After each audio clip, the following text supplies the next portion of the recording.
Prana and Mantra from the book called The Science of Pranayama, written by Swami Shivananda.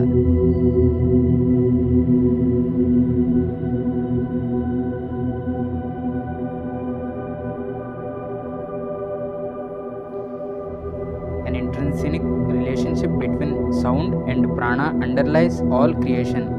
At the beginning of creation, when the first movement arose within the field of dormant consciousness and Mahaprana manifested, sound also came into being.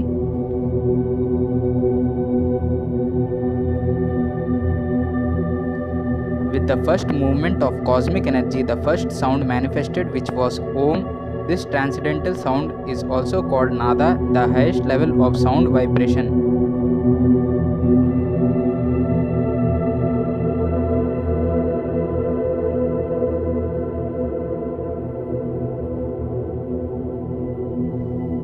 From Nada emerged Kala, the manifest universe of time, space, and object. In scientific terms, this may be related to the event of Big Bang.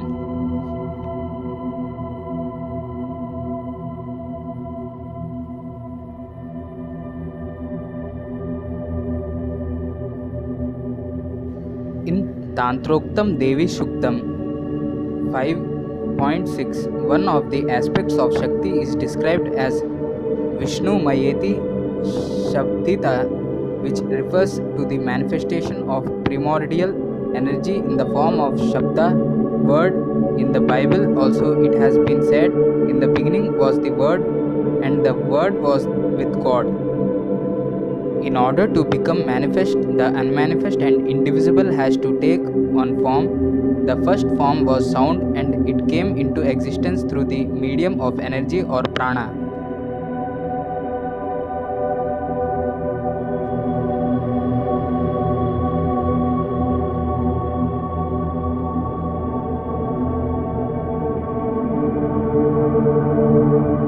Due to the close relationship between prana and nada in the process of creation, sound is one of the best vehicles for the transmission of prana shakti at the microcosmic level also.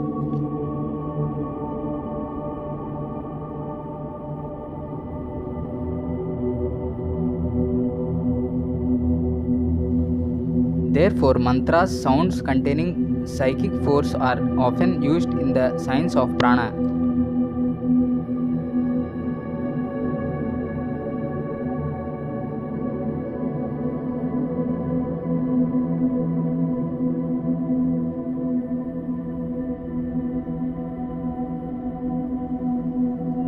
What are mantras? Mantras are cosmic sounds which were discovered in higher states of meditation when yogis explored the different layers of the mind to discover the source of existence.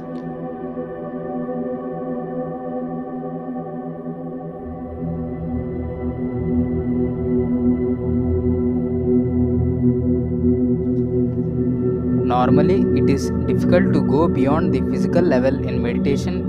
With some effort, one can contain the agitation of the vrittis, waves of the mind, and go up to the mental and intellectual levels.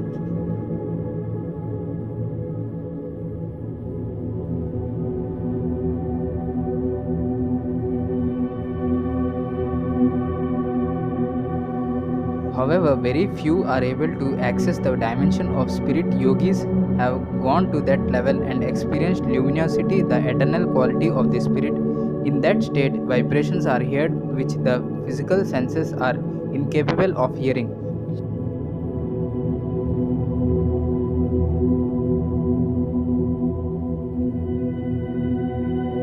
Normally, one hears sounds only within a certain range of decibels. Beyond or below that range, the frequencies change and cannot be heard.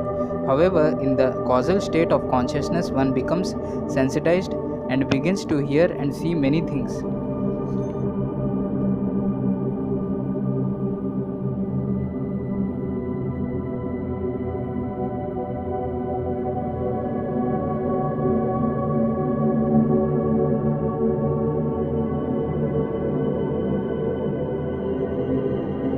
What one hears are mantras and what one sees are yantras.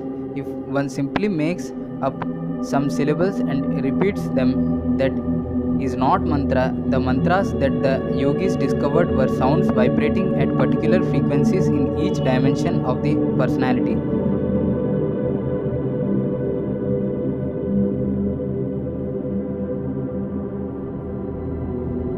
They also identified each sound with a particular psychic center. The mantra Om, for example, was identified as the seed sound of Agya Chakra, Hum of Vishuddhi Chakra, Yam of Anahata Chakra, Ram of Manipura Chakra, Vam of Swadhisthana Chakra, and Lam of Mooladhara Chakra.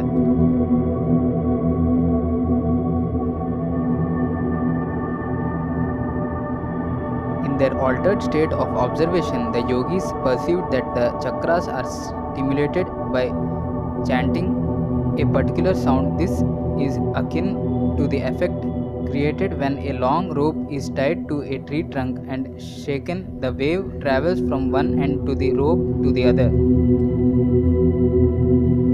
Similarly, the ripples of vibration reach and activate the psychic center when the sound of a frequency is repeated audibly or mentally. Therefore, the yogis combined certain sounds in order to create a particular state of consciousness.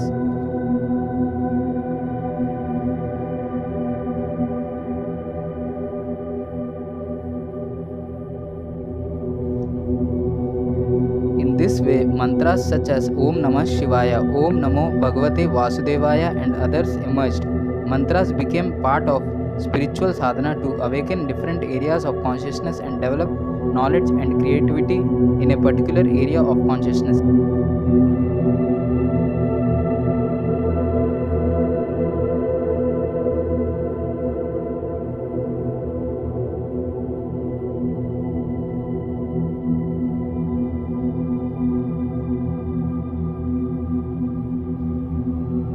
Each mantra has two important qualities known in Sanskrit as Varna and Akshara. Varna means color and Akshara means letter or form. The letters of the Sanskrit alphabet are Akshara, which also means imperishable.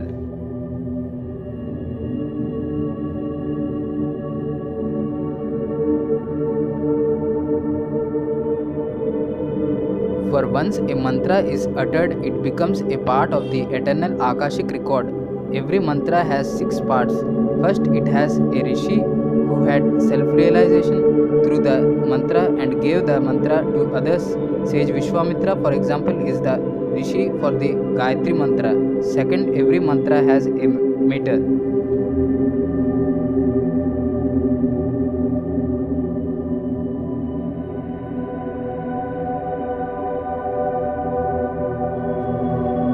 Third, it has an Ishtadevata, residing deity. Fourth, it has a bija seed, which is its essence. Fifth, it has its own Shakti energy. Sixth, it has a Kilaka pin which unplugs the Chaitanya consciousness hidden in the mantra.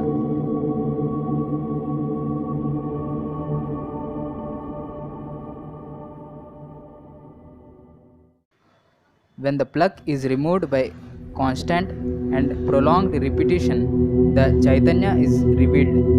Most people do not understand the power of mantras and think they can use them in any preferred way.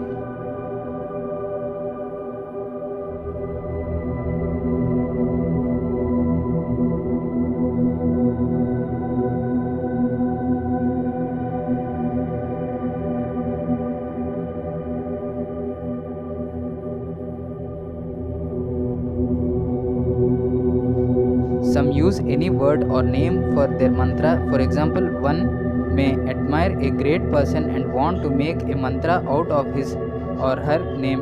One may think of that person as one's gum or god and be filled with great emotional feelings and love for him.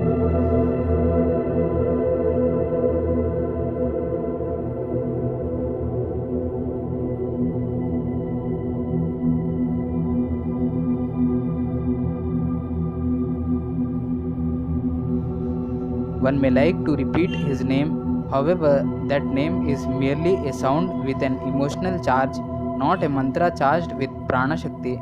Initiation from a mantra guru is essential to realize the power of a mantra.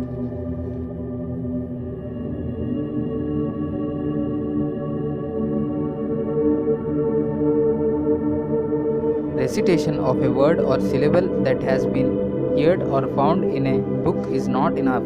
A mantra requires correct phonetic pronunciation, intonation, concentration, and creation of the associated mental image or form.